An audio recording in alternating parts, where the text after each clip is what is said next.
8 মিনিটের সময় আমাদের কল্যাণপুর ফায়ার স্টেশন প্রথম মেসেজ পাই আগুনের, যে মোল্লার গাবতলী মোল্লার বস্তি বা বদরের বস্তি বা শাহী মসজিদ বস্তি যাই বলি না কেন, এখানে আগুন লেগেছে। সাথে সাথেই আমাদের কল্যাণপুর স্টেশন থেকে আমাদের টার্ন আউট আসে। এখানে আসার পর আমাদের আগুনের অবস্থা বা আগুনের ভয়াবহতা দেখে সাহায্য চাই রেসপন্ডিং অফিসার। এরপর আমরা পর্যায়ক্রমে মোহাম্মদপুর, তেজগাঁ এবং মিরপুর থেকে মোট 8টা ইউনিট এখানে কাজ করি। তো আপনারা দেখতে পেয়েছেন বস্তির এই অবস্থা, চারিদিকে যেভাবে টিন শেড, বিল্ডিং এবং উত্তর সাইডে দেখবেন বিশেষ করে বস্তিরই একটা বিশাল অংশ।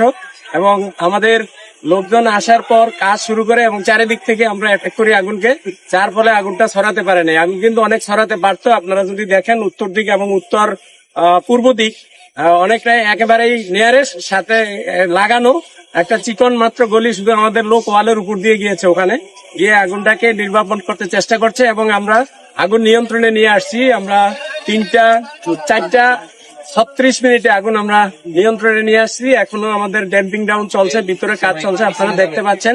টিনের নিচে এখনো ছোট ছোট আগুন আছে, ফ্লেম আছে, টিন সরিয়ে সরিয়ে আমরা কাজ করতেছি।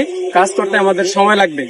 আর এখনো পর্যন্ত আমরা আহত বা নিহতের কোনো মেসেজ পাই নাই। আমাদের কাজ চলছে, কাজ শেষে আমরা আসলে সার্চ করলে বলতে পারবো যে আরো কোনো আহত, নিহত বা অন্য কোনো সমস্যা আছে কি। আচ্ছা, ভিতরে কি কি ছিল মূলত?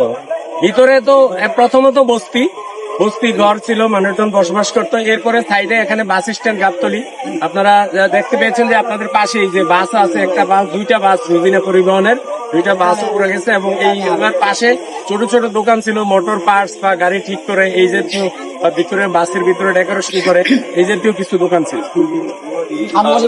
আনুমানিক কয়টা বাড়ি পড়া গিয়েছে? এটা আমরা এখনো নিশ্চিত না, এক একজন এক এক রকম কথা বলতেছে। কেউ বলতেছে 150, কেউ বলতেছে 200। বাট আমরা অগ্নি নির্বাপন শেষে আমরা যখন অনুসন্ধান করব তখন বলতে পারবো যে অ্যাকচুয়াল কয়টা ঘর পড়ে গেছে।